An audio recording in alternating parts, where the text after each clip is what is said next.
Hello, I'm James Wilson. I'm Matthew Rowney. And welcome once again to Who Addicts Reviews, where today we are going to be giving you once again another Doctor Who review with the vastly, in my opinion, vastly improved Maisie Williams episode, The Woman Who Lived. Yes, because we are now halfway through Series 9. Why'd you have to go ruin it? Why did you have to go and ruin it? I've only just realised that myself. I've just ruined it for myself. You just don't think about other people, do you? No. That's upset me now. We're halfway through Series 9. Halfway through. At least we got Clara's departure to look forward to. Yeah. Yeah. Halfway through Series 9. Halfway through. This is terrible. We better get a hurry. We better hurry up. Yeah. Okay, enjoy.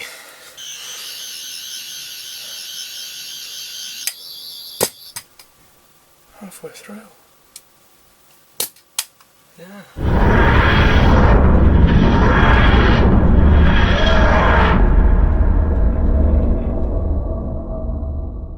Right then, so, The Woman Who Lived. On the social networking, it seems to have gotten an interesting reaction.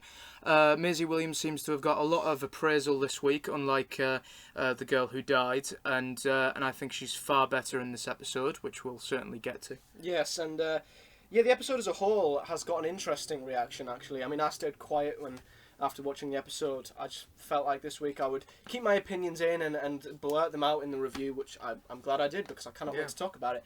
But yeah, looking at Twitter, and I love looking at Twitter and everything after an episode. Yeah, it's gotten a bit more of a positive reaction, I'd say. There are a few people Geek's Handbag. Yes, Adam, I saw your comment on your status when people were praising it, and he was saying, "Was I watching the same episode?" So I'm looking forward to the Big Blue Box podcast this Friday. Yeah.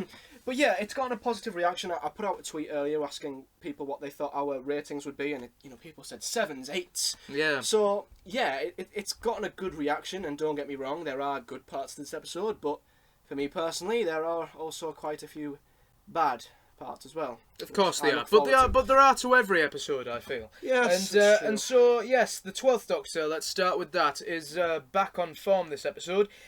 So I do wish Moffat would stop writing him. I know that Stephen Moffat's the guy who started him in Deep Breath, and he did a great job with that. Also in Listen, and I'm fine with we've established I'm fine with the Doctor changing throughout his seasons. I mean, but at this rate, if he's dark in his first season, slightly sillier in his second season, he's going to be dressing up in clown makeup in his frickin' third season. So next year, expect him in bloody clown shoes, asking people to sniff the flower on his lapel. It's the same direction 11 went in. Yeah, it's the same direction. But at least with 11, he was constantly silly. I mean, yes, in his because the 11th Doctor was still trying to home in on his Doctor, but at least after he finally discovered what his Doctor was, he kept with it and he kept rolling with it. Yeah, I didn't quite like quite a lot of the silly moments that we had with Matt Smith, but at least he was consistent. At least he had that on-rolling theme of silliness. But with the 12th Doctor, one week he's dark, next week he's silly as hell. Yeah. I completely agree. I mean, this week he was back on form. Yeah. And I don't like saying back on form, because like you said, he should always be on form. Catherine Tregenna, a first debutant story in Doctor Who and writing 12, she's done a great job.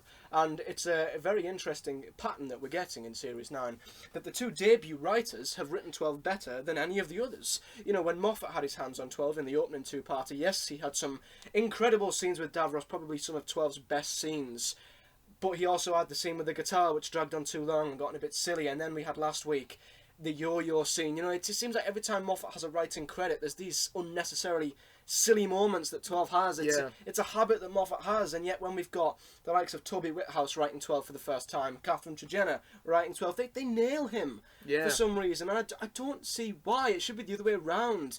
So yeah, it's concerning me that Moffat is, not... It shouldn't be the other way around, it should be both. Well, yeah, exactly. They should both write them the same way, It is concerning that Moffat just cannot get rid of these tendencies to write these silly things. Yeah. And it's really making... It's giving power to this running thing that people are saying is that we need a new showrunner. One of the first comments I seen, right, after the episode, on Twitter, one of the first tweets I seen was, "Time for a new showrunner." That was the first comment I seen. Yeah. So, I mean, anyway, we're slamming 12 here. Yeah. He was solid in this episode.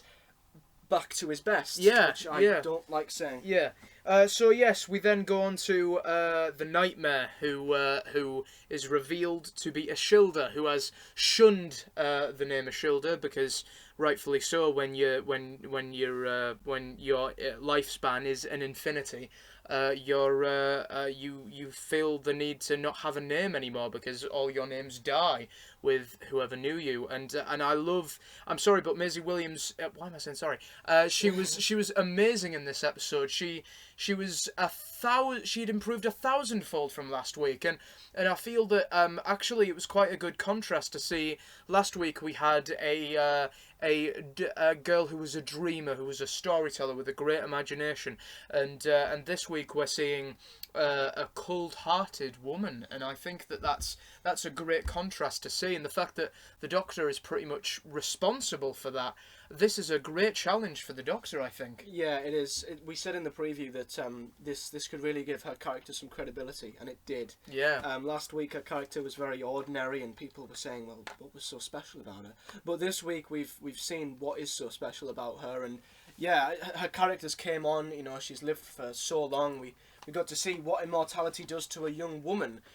We saw her lose her children. She's fought in wars. She's became independent. Like you said, cold. Very much like the 12th Doctor. So yeah.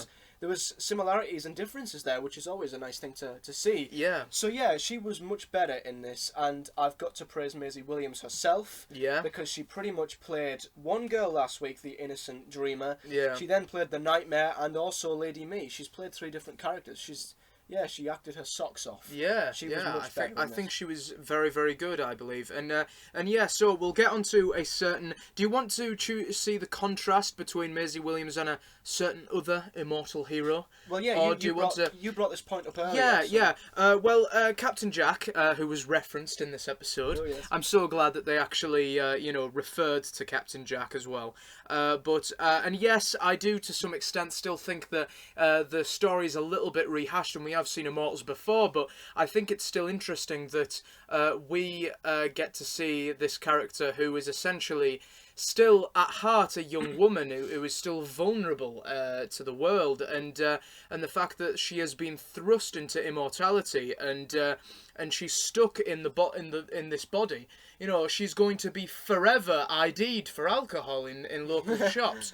So what a terrible life. What a terrible life she will lead. But yeah, she I think was.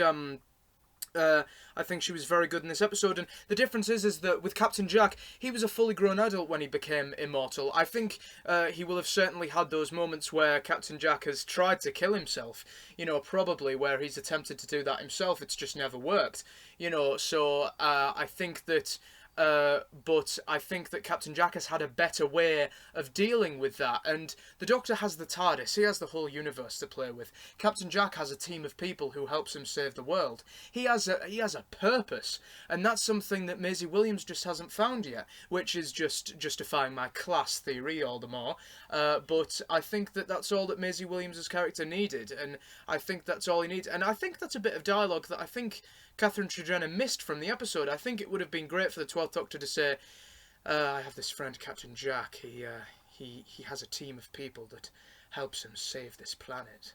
And I think you just need something to live for. Yeah. And yeah, I think that would have been a great thing to say, to inspire Maisie Williams to do something with her very, very long life. Yeah, I get what you mean, yeah. It's interesting to see it from a young woman's perspective, to see her being thrown into this life. And, immortality, people mourn and say, oh, immortality would be so great to live forever. But it isn't, it's hell. Yeah. And, to see this happening to a young woman, I think is more relatable to us. Yeah. Seeing it happen to Jack was awesome, and we all loved Jack. It was great to see how he dealt with that. But to see it happen to a young woman, and I think Maisie Williams is our age, so it worked much better, I think. And also the huge difference is that Maisie Williams can actually die.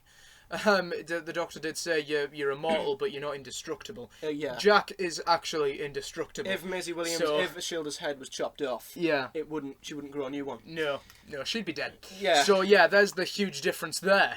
But the difference is that with Jack's immortality, it's just so amazing to see.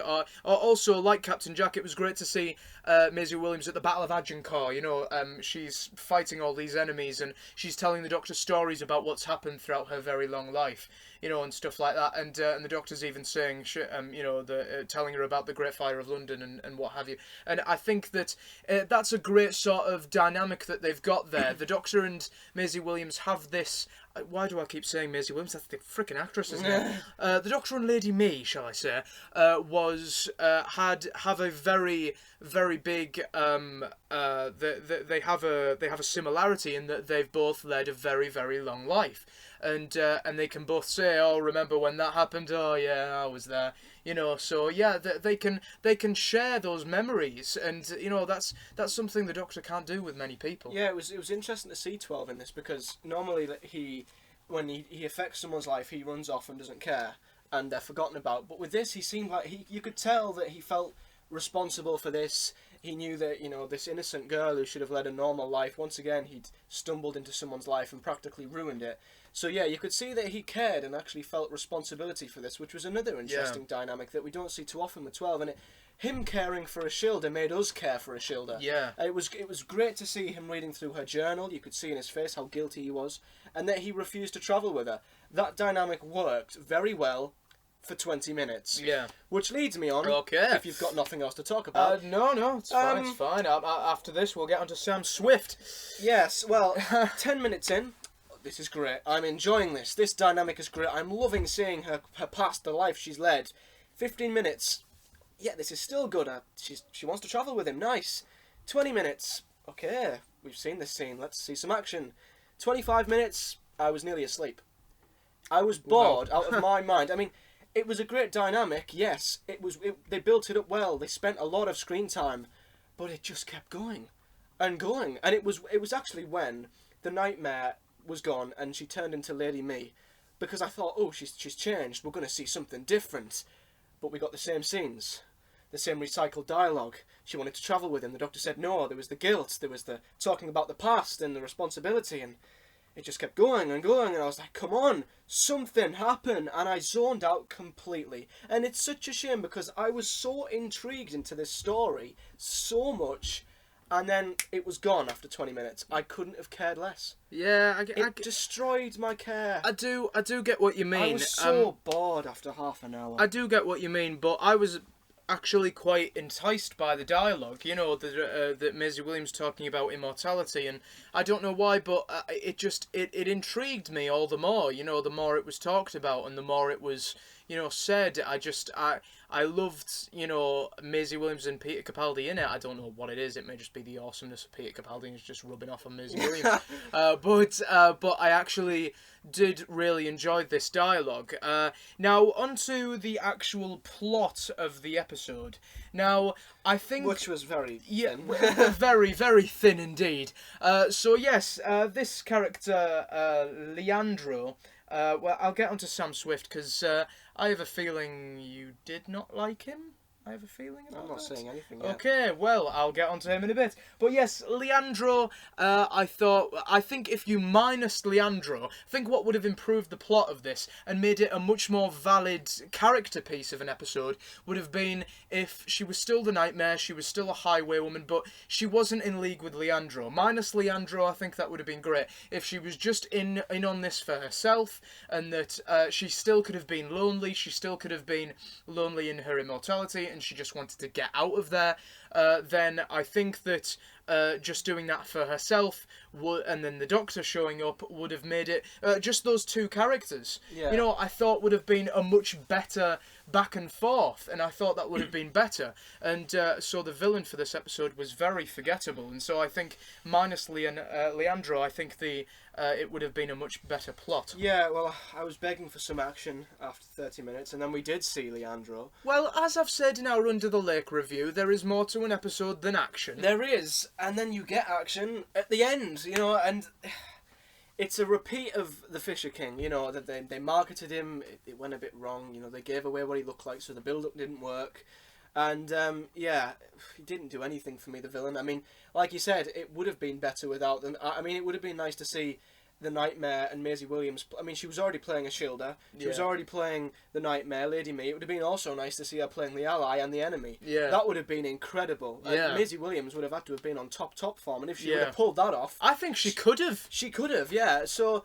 I think it's just because Doctor Who just needs a villain. I think Yeah. they feel as if they need a villain, they need a threat. And to be honest, without that threat at the end and without that little bit of action, I would have probably fell asleep. Not particularly. I mean, if you get Leandro, I mean, minus him, I think that plot could have still very much worked and still had the action. I don't think she could have still had the amulet minus Leandro and his horde of lion people.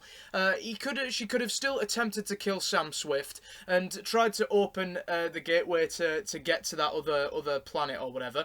And I think that the Doctor could have tried to convince him not to, and she saw the error of her ways. I think that the episode could have definitely worked. It doesn't need action to be a great Doctor Who episode. You can have these sort of character piece of episodes as long as they don't happen too often, because it can get boring and repetitive. I think that, yes, action is needed in Doctor Who. It is a must at times, but for certain other times, like this episode should have been, I feel that it could have worked without the action and without Leandro and without, the explosions and the Michael Bay stuff and all it. I think that could have worked. It might have worked if they'd have introduced it halfway in, but when they would have introduced it at the very end, it's just way too late. It is. I mean, yes, without Leandro, whatever the hell his name is. He sounds like an Italian. Sounds like one of the Ninja Turtles. He's the 5th missing Ninja Turtle, but he's a cat. But yeah, I get what you mean. It would have been interesting to see the Nightmare in that role, but I just think that the story and the dialogue between the two was dragged on way too long. A threat is, I think, when you've got a character piece like this that is dragged on for so long, it does need action. I mean, if they'd have had character piece, a bit of action in the middle, that would have tidied me over, and I'd have been fine. Oh, we've had some action there, and then we can have a bit more of a slow character piece till the end. That's fine. That's a balance. You have a nice character build, then you have some action in the middle, then a nice little bit of character build, and then some action at the end. That's fine. But when you've got 35 minutes of character building, repetitive dialogue, then action at the end, by the time we get that action, I'm out of the episode. That's my problem. By the time we got to... I mean, this is how bad it is, and I don't think I've suffered with rewatching an episode like this since last Christmas. When we were watching the episode, it got to 20 minutes, and I was this close to skipping it. I was. But I thought, for the sake of reviewing it, I've got to watch it. But this was only on my second viewing. I was so close to skipping about that 15-minute section because it bored me to death. Yeah, I do. I'm sorry, it just did. I do understand your reasoning, but I'm afraid I've got to disagree. It just lacked it doesn't need action, but it needs a balance. Well, that's the thing. The action and the plot, of course, that needed to take a back step because the character, of course, we can both agree that the character that Maisie Williams was playing last week, Ashilda, wasn't all that great, and neither was the plot, and neither was the villain, But this week, I think that they owed us, they needed to give Maisie Williams more of a character to play around with, Definitely. and I think that worked. They definitely did, but there's a difference between action and character building and a balance. That's what I'm trying to say. I'm not saying it needed action, I'm saying it needed a balance of both, and I just feel like it had too much of one and not enough of the other. Anyway, let's talk about... We didn't have that Nightmare story arc as much as it would have been better. We're going to have to talk about Leandro, although he was in it. Yeah. What did you think of his motive? Now, I liked the fact that the Nightmare was in league with him, and I wasn't sure if the Nightmare was going to turn on the Doctor or turn on him, which made her character even more intriguing and unpredictable. It did. So what was your thoughts on him wanting to, the Nightmare or Lady Me in league with him to open up this portal using this amulet which needed a death? What did you think of that? I thought that it was... I wasn't too bothered about the plot. I thought that was... I think having an amulet that opens up a gateway to another world. I think... I believe that's been done before. Probably a few times. But yeah, I think that it has been... I wasn't too bothered about the plot. I didn't think that it... I mean, the amulet, of course, it wasn't revealed actually what it did until later on in the episode. So I really wasn't too bothered about it. The amulet was a mystery. What its motives and what it did wasn't actually revealed until maybe...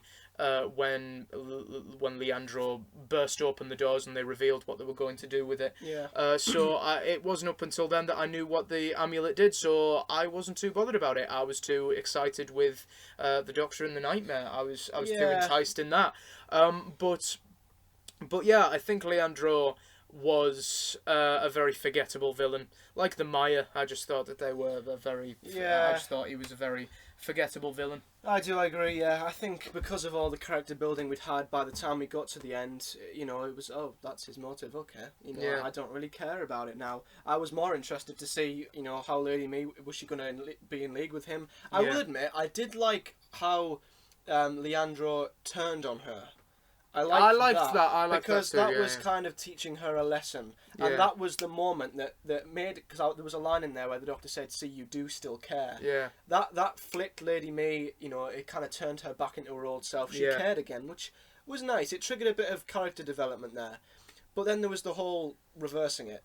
I mean, did you think, they've just killed Sam Swift? Reverse. Well, I thought that was actually quite interesting. I mean, it certainly wasn't a cop-out. It made sense. I mean, it made sense. The Doctor gave her another Immortality circuit thing. Yeah. The Doctor gave her another one in the previous episode. It's not really a cop-out. It was quite clever. It was actually quite clever, yeah, to use that, but I still don't understand. Half of that stuff was introduced in a Jamie Mathieson and Stephen Moffat story, so I don't see how they gave Catherine Tregenna the entire story. How she solely got a credit, I don't know. It worked. But it did work. Just go with it. So yeah, I think that using that circuit was actually quite clever. So it certainly wasn't a cop out. Do you think that maybe it was a bit quick?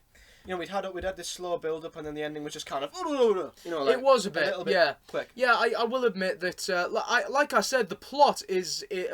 Like I said, the only thing that saved this story was Peter Capaldi and Maisie Williams. That was the only thing that saved the story. I completely agree with you 100% that the plot was very flawed and left very much to be desired.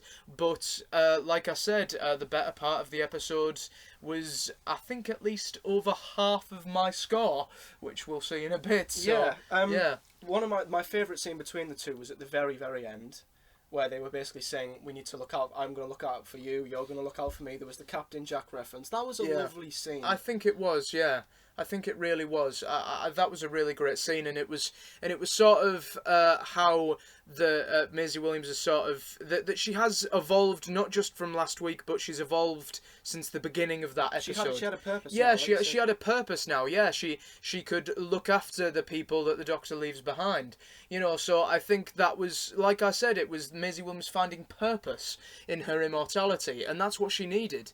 When you're immortal, things can be very, very lonely, and you can lose purpose. Very much a mortal life. You can how can you be immortal and still leave a stamp on this world and still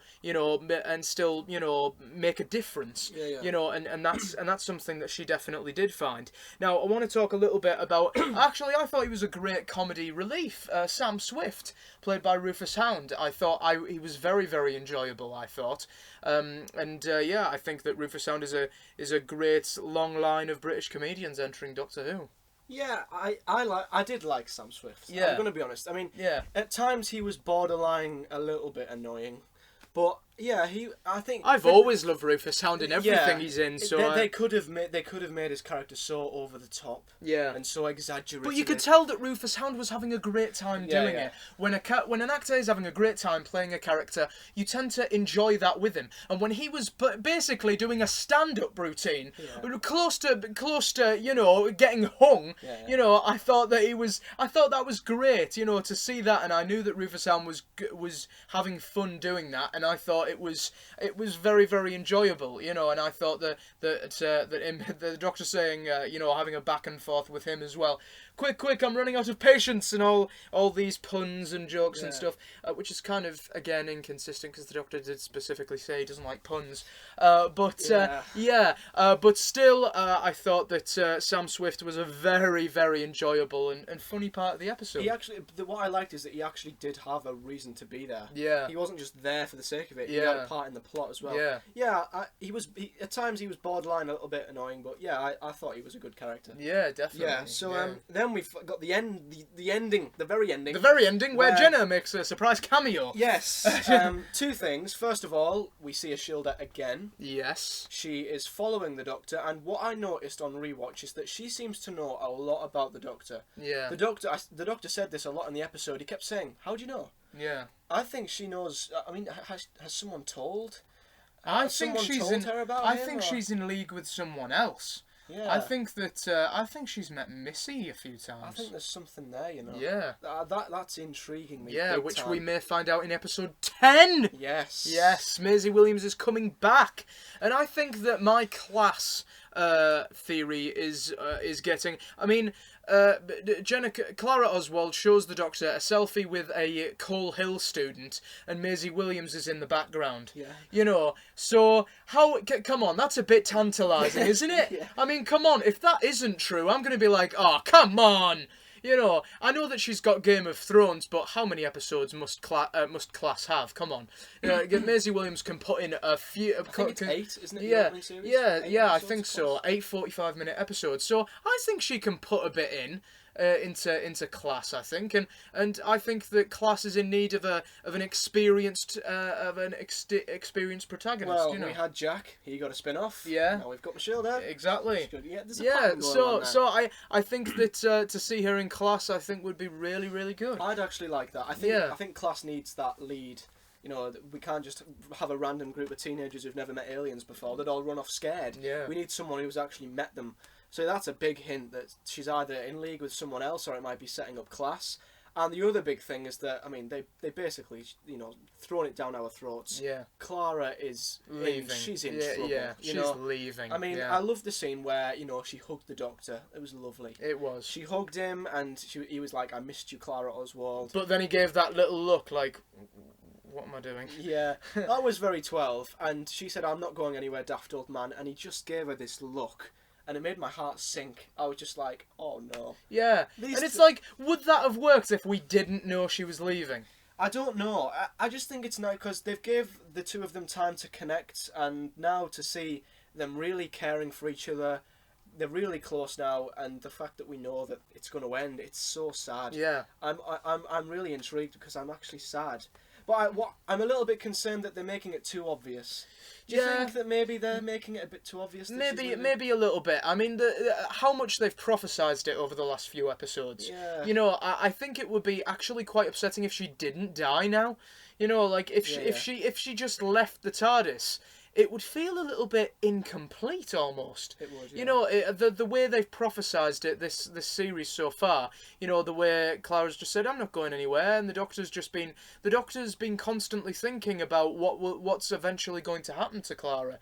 You know, what's going to happen, and it just brings me back to what Maisie Williams' character said, and how many Claras have you been with, and stuff like that, and the Doctor just doesn't have an answer for it. You know, so I think that if she didn't die, bit of a cop-out, really. Yeah, I agree. I think they've built it up now. Yeah, it is interesting to see that. And maybe they are making it a bit too obvious, but it's still sad to see, you know, what's going to happen to Clara. And I have a theory that, just by the way the Doctor's been looking at her, it's like he's already seen it happen. I mean, I've got a little inkling theory that maybe the Doctor's seen her die already. I mean, Clara's saying all these things that I'm going to be here forever, and of course maybe the Doctor's maybe going to be a bit concerned that I might lose you one day, but I might not. Yeah. But it seems like he knows that he's going to leave her. It's like he's waiting for it to happen. He knows it's coming. You know what I think would be a truly great scene? If in a later episode, an episode opens with the 12th Doctor and he's just dropped Clara off, and he's pretending to be happy with her, and he's just like, "Go on, I'll catch you later," and he's smiling at her, and then his face just drops and he lands the TARDIS in the future.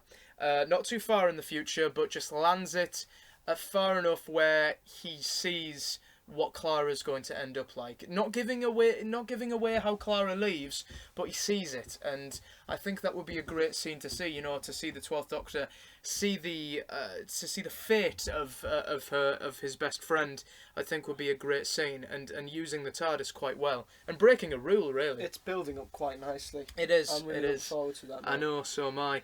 So are we going on to conclusions now? Yes. Who's going first? I've been first twice, I think. Oh, you can okay, go so first. it's me. Okay. Yeah. So, The Woman Who Lived was a story of 3 parts. A good start, a boring middle, and a brilliant end. But overall, it was a lovely script by Catherine Tregenna. The episode started well, delving deep into Ashilda's past, which was very interesting, but as the episode went on, the story didn't really go anywhere, and it got very slow and very boring. I was losing interest and zoning out of the episode until the ending, when we finally got some action. The solution to the story was okay, although the villain in this was rather average and not used to its full potential, which has been a running theme in the last few weeks. However, the very ending was fantastic. 12 and Ashilda had some beautiful scenes together, as did 12 and Clara, again foreshadowing her demise, which I loved seeing, but it may be getting a bit too obvious. Overall, this was a lovely character-based story, but the lack of threat and content in places made it rather boring at times. I think that the beginning and the end of this episode hold the story together for me, so I'm going to give this episode a 6 out of 10. But if you're going to give this a 2-part rating, which some people might, I kind of like the journey they're going on with these 2 characters, so I'm also going to give the 2-parter a 6 out of 10. Right, well. Yeah. So, 6. my conclusion. For Catherine Tregenna's first 2 episodes, she has delivered an absolutely brilliant character piece in the form of The Woman Who Lived. The Doctor and Ashilda, now called Lady Me, shared some great moments discussing their infinite lives. Seeing Me's suffering and development since last week was great to see, and it really showed a realism to the immortality of who is essentially at heart a young girl still. Although the plot was very, very thin and the villain was forgettable, Rufus Hound Sam Swift was a surprisingly enjoyable comedic relief, and Hound really made the character lovable. The 12th Doctor is back to the way he should be, so for God's sake, keep him that way. 7 out of 10. 7? 7. You originally written an 8. I know. I know. I've been thinking while you've been talking through your conclusion. I was like, I'm thinking, no, it's not an 8. It is in no way an 8. So you've went from an 8 to a 7? Yes, I have. I'm sorry, but I thought to myself, no, I can't give this an 8. I should be sticking to our opinions, James. I know, but I am sticking to my opinion, and that's my opinion. Well, I'd give it a 6. Would you overall, if you'd class it as a 2-parter, what would you give it? As a 2-parter, I would probably give it a 7.5. Probably. Oh, fair enough. Yes. Well, there we go then. There we go. So, thank you very much, guys, for listening, and we will see you on our preview of the Zygon Invasion. We're halfway through. How can that be? We hope you've been. Please like this video, subscribe to our channel, and comment in the section below if you enjoyed The Woman Who Lived. We'll see you next week for The Zygon Invasion. Preview of episode 7. Yeah. Of 12. Yeah. Also, tomorrow I'll be bringing out a very overly excited video about the 10th Doctor and Donna Noble returning to Big Finish. Enjoy that. They were on there 7 years ago. Yeah.